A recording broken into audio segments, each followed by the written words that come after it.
Third comes the private seminar of Ludwig von Mises, which I attended through many years to the end of my stay in Austria.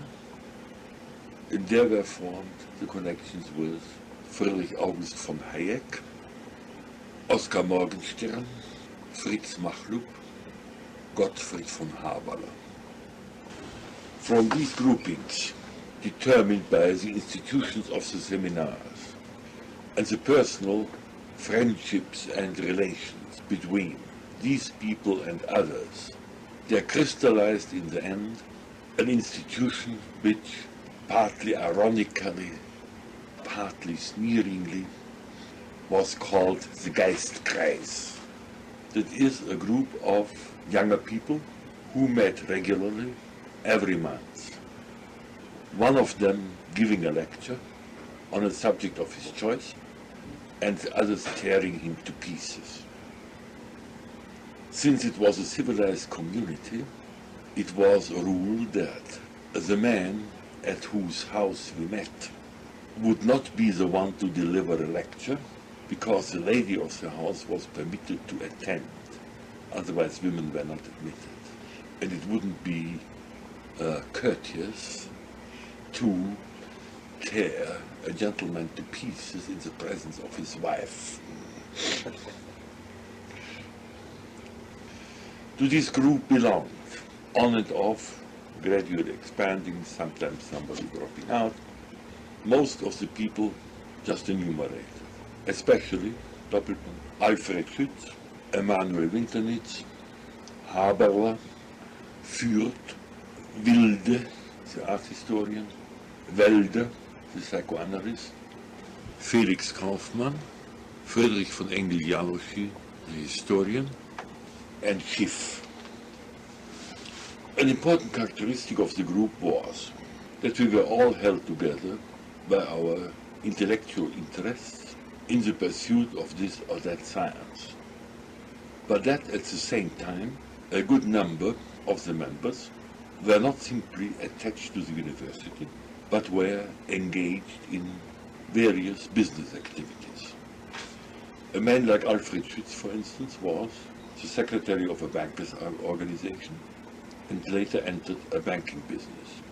He continued his bankers' activities when he came to New York and had the fantastic energy of pursuing both his business successfully and to become the author of the studies which now have become famous through his collected works, the Confident Artikel. Emanuel Winternitz was a lawyer, a practicing lawyer, connected especially with Bausparkassen. He used a good deal of his income as a successful lawyer to make extended trips to Italy in order to indulge his interests in art history. That was the basis on which he later established himself in America, leading ultimately to his position in the Metropolitan Museum and the great success of having that marvelous permanent exhibition of musical instruments organized, which attracts the attention of the visitors to the Metropolitan Museum since 1972. It was a great affair. The economists were affected by the shrinking of the University of Vienna under the conditions of the Republic. One university could not accommodate as many first-rate economists as emerged in these years, and the names of Hayek, Haberler, Morgenstern, and Machlup have become famous in England and America. They tended to leave Vienna already before Hitler. Machlup himself was one of the last to leave because he was an independent industrialist. Engel-Janosch, besides being an excellent historian, was the owner of a parquetry industry. Parquetry. But I must say that his conduct of his business apparently was mostly due to the eminently successful business intelligence of his wife Carlette. A further difficulty arose through the fact that beginning with the establishment of the Republic, anti-Semitism became an ineluctable factor in the University of Vienna. At the time when I entered the university as a student, a considerable number of the full professors were Jews, reflecting the liberal policy of the monarchy. Since the time that I entered the university, no Jews were appointed full professors, so that the younger people who were Jews had no chance of ever rising beyond the level of preparatory. That limitation was in part responsible for the necessity of excellent men like Felix Kaufmann and Alfred Schütz to pursue their business occupations. Schütz, as I have mentioned, was a banker. Felix Kaufmann was a director of the Anglo-Persian oil industry, oil corporation. Many of these young people, hence, achieved through the advent of Hitler and the fact of being thrown out of their positions and the necessity to flee, were thrown into their careers. The friendships formed in these years held up. The members of this Geist Christ could be physically dispersed, but the personal relations have remained intact. The development of my studies in the university requires some reflection on the background acquired in high school. I went to a Realgymnasium, which meant that I had 8 years of Latin, 6 years of English, and as an optional subject, 2 years in Italian. Besides, my parents took care of some elementary tuition in French. The school was further characterized during the war years, 1914 to 1918, by the drafting of a number of the regular teachers for military service, so that certain fields were supplied by persons exempt from military service who came from outside the regular teaching personnel. These happened to be the most influential for us teenagers. Especially should be mentioned the English teacher, Otto Erwin Kraus, who, as far as I know, had been a journalist in England before returning at the beginning of the war to Austria and entering the teaching service. He was a knowledgeable intellectual who especially was interested in psychoanalysis in the variety of Alfred Adler. One of the high points in my high school education was the study of Hamlet during a semester, interpreted by Alfred Adler's psychology of Geltung.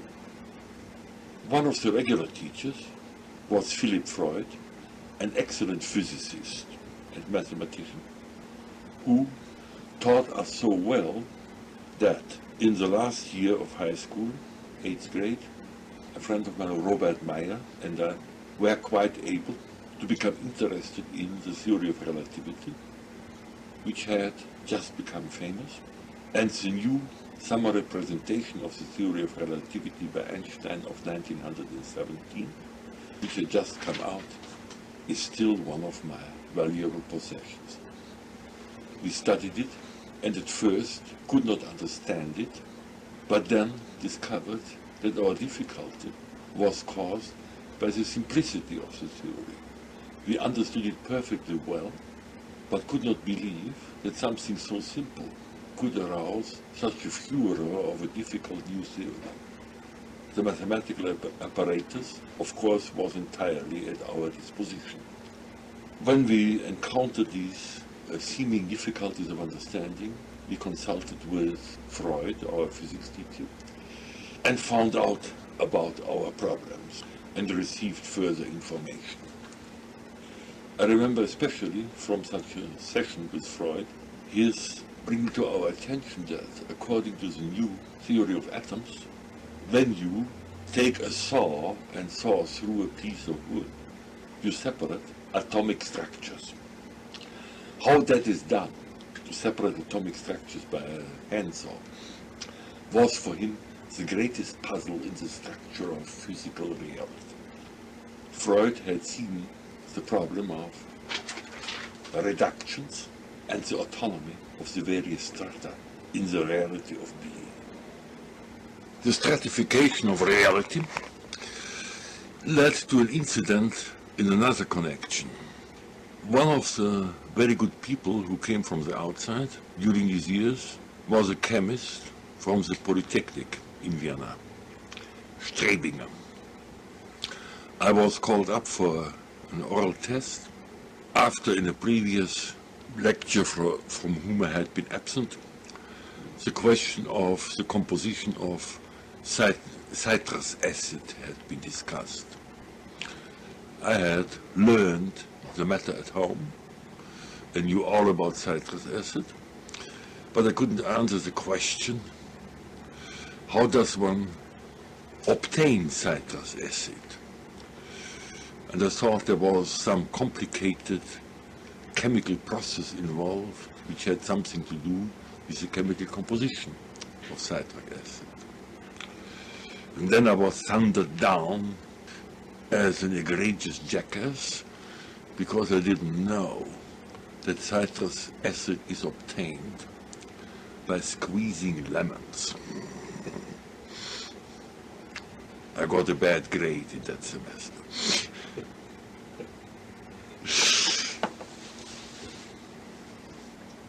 Another man from the Polytechnic who was of importance was Kopacek, the mathematician. In mathematics, we reached the prescribed level of differential calculus, but went even further with enthusiasm into the theory of matrices and some hints at group theory. This wide range of interest represented by very good teachers will explain the receptiveness when I came to the university. But before I came to the university, in the vacation between the Abiturium and the beginning of my university studies in fall, I studied the Capital of Marx, induced of course by the current interest in the Russian Revolution. Being a complete innocent in such matters, I was of course convinced by what I read. And I must say that from August 1919 to about December of that year, I was a Marxist. By Christmas the matter had worn off, because in the meanwhile I had attended courses in economic theory and the history of economic theory, and knew what was wrong with it. Marxism has never returned after that. This question of throwing out an ideology because it is rationally untenable, scientifically untenable, remained a constant problem in these years. Very important for the formation of my attitude in science was the early acquaintance with the work of Max Weber, whose volumes of the sociology of religion and Wirtschaft und Gesellschaft came out in these years and were of course devoured by our students. The lasting influence of Max Weber can be concentrated in the following points. 1. The essays of Max Weber on Marxism, going back to 1945, completed the rejection of Marxism as untenable in science that had been prepared by the courses in economics and history of economic theory. Second, the later lectures of Max Weber on Wissenschaft and Politik made it clear that ideologies are the so-called values which have to be premised when you act, but are not themselves scientific propositions. The question became acute through Weber's distinction of Gesinnungsethik und Verantwortungsethik, ethics of intention and ethics of responsibility, as they are usually rendered in English. Weber was on the side of the ethics of responsibility, that is, of taking on the responsibility for the consequences of one's action, so that if you, for instance, establish a government that expropriates the expropriators, you are responsible. The most careful economic calculus, what Mises called die Wirtschaftsrechnung. No excuse for the bad consequences of moralistic action could be found in the morality or nobility of your intentions. The end does not justify the means. This fundamental insight of Max Weber, so Weber did not analyze its implications fully, remained a firm possession. Ideologies are not science, and ideals are no substitute for ethics. As I later found out, the distinctions of Max Weber were closely connected with the neo-Kantian methodology of the historical sciences developed by the so-called Southwest German school of Rickert and Windelband. Windelband? Windelband, yes.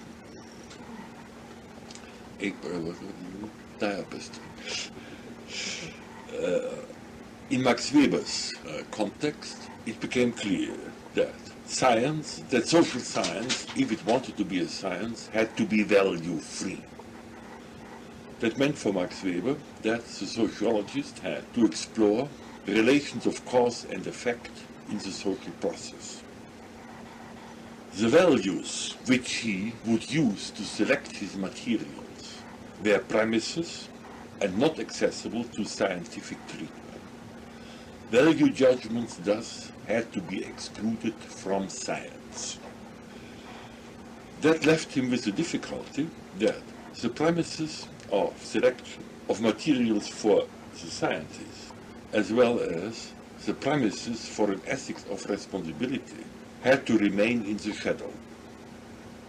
These areas were not analyzed by Max Weber. The external symptom of this gap in Max Weber's theory is the fact that in his sociology of religion, wide as it ranged, there was no treatment of early Christianity, nor of classic philosophy. That is to say, that the analysis of experiences that would have supplied the criteria for existential order and responsible action remained outside his field of consideration. If Weber, nevertheless, did not derail into some sort of relativism or anarchism, that is due to the fact that, even without the conduct of such analysis, he was a staunch ethical character, and in fact, as the biography of his nephew Eduard Baumgarten has brought up, a mystic. So he knew what was right without knowing the reasons for it. But of course, as far as science is concerned, that is a very precarious position, because students, after all, want to know the reasons why they should conduct themselves in a certain manner. And when the reasons, and that is the rational order of existence, are excluded from consideration, emotions are liable to carry you away into all sorts of ideological and idealistic adventures, in which the ends become more fascinating than the means. Here is the gap in Max Weber's work, constituting the great problem with which I have dealt during the 50 years since I got acquainted with the work of Max Weber. But before going into that matter, it should be stressed that one important further influence of Max Weber was the range of his comparative knowledge. As far as I am concerned, Max Weber has established once for all that one cannot be a successful scholar in the field of social and political science unless one knows what one is talking about. And that means the comparative civilizational knowledge, not only of modern civilization, but also of medieval and ancient civilization, and not only of Western civilization, but also of Near Eastern and Far Eastern civilizations, and to keep that knowledge up to date in contact with the specialist sciences in the various fields. Anybody who does not do that has no claim to call himself an empiricist, and certainly is defective in his competence as a scholar in the field. To continue the problem of the range of knowledge. Max Weber, of course, was not the first to set this example. The founder of sociology under this name, Kant, also insisted on having this broad range of knowledge, and one may say that this range has remained ineluctable for the great social scientists ever since. The matter has been, however, obscured by secondary classifications of types of sociology, and thinkers like Kant have come under the category of philosophers of history or historical sociologists. Such classifications, however, do not abolish the structure of reality, and that means that the empirical range of knowledge is the basis of all serious science in these matters. As a matter of fact, it was still clear in the early 20s, when I started into the field as a student, that comparative historical knowledge was a requirement.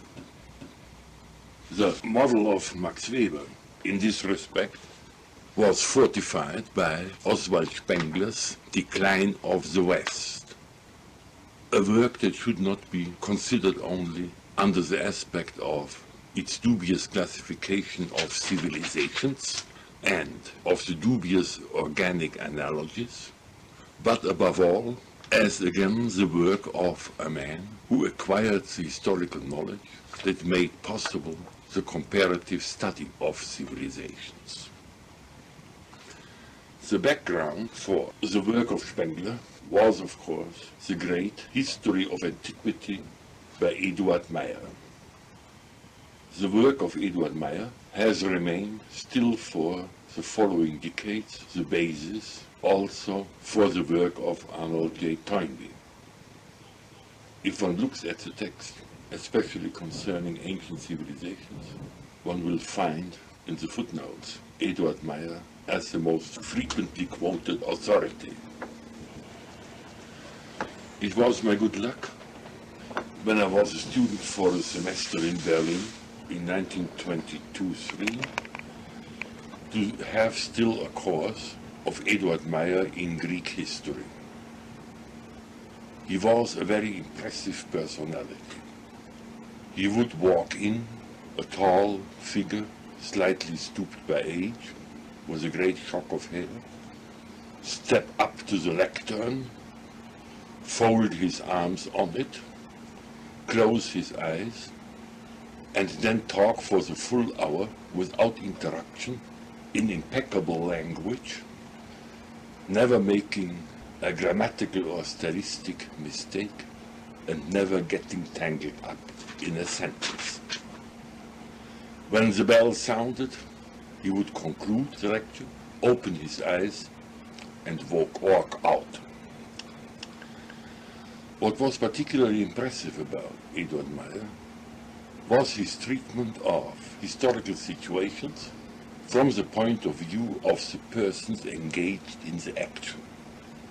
I still remember his masterful characterization of Themistocles on the eve of the Battle of Salamis, weighing the possibilities and how to gain a victory. I like to believe that understanding a historical situation from the self-understanding of the persons involved in it as one of the permanent factors in my own work. This range of knowledge represented by Eduard Meyer should be supplemented by the memory of a man of less weight in the critical detail, but of a similar range and comparative vision, that is of Alfred Weber. I had the good fortune to spend a semester in Heidelberg in the year, I believe it was 1929, when he gave for the first time his course in the sociology of culture. Again, it was brought home to me that a scholar, if he wants to talk about social structures in their historical context, must have comparative knowledge and be as at home in the genesis of Babylonian civilization as in the genesis of Western civilization in the time of the Merovingians and Carolingians. The range of knowledge for comparative purposes was more than a formal principle. As these various recollections indicate, I actually acquired a considerable amount of knowledge for such comparative purposes through the study of the works of Max Weber, later of Alfred Weber, of Eduard Meyer, of Spengler, and of Toynbee.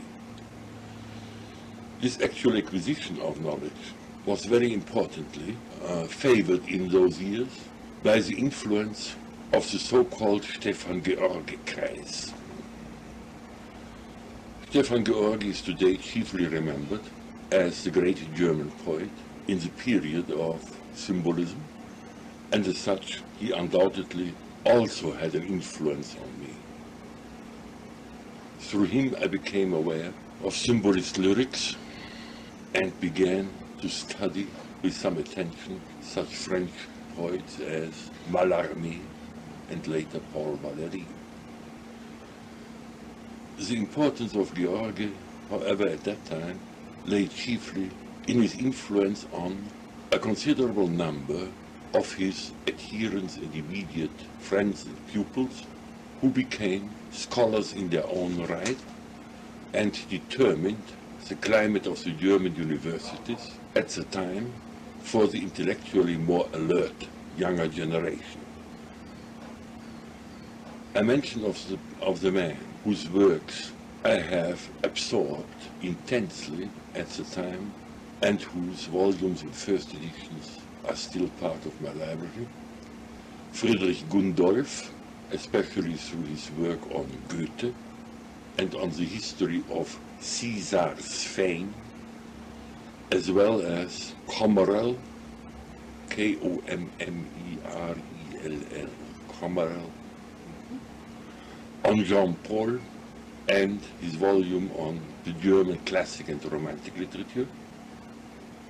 Then, of course, the work of the classical scholars extending over the 20s, beginning with the work by Friedemann, who was killed in the First World War, on Plato, to be continued by Friedlander, who later came to America, by Edgar Salin, and by Hildebrandt. Especially Friedlander's and Hildebrandt's work on Plato is fundamental for my own studies, which were continued in their spirit. A further influence of the first magnitude began to develop rather early in the 20s, became very intense after my return from America and France in 1927, and lasted until the death of Karl Kraus in 1937. Karl Kraus was the great publicist who published Die Fackel. The Fackel itself, appearing at irregular intervals, as well as his other literary work, were read by everybody among the younger people whom I knew. It was the intellectual and moralist background that gave all of us a critical understanding of politics and especially of the function of the press in the disintegration of the German and Austrian society, preparing the way for National Socialism. The fundamental position of Karl Kraus was that of the great artist of language who would defend the standards of language against its corruption in the current literature and especially through the journalists. His work, like that of Stefan Georgi, must be understood in the context of America at the time.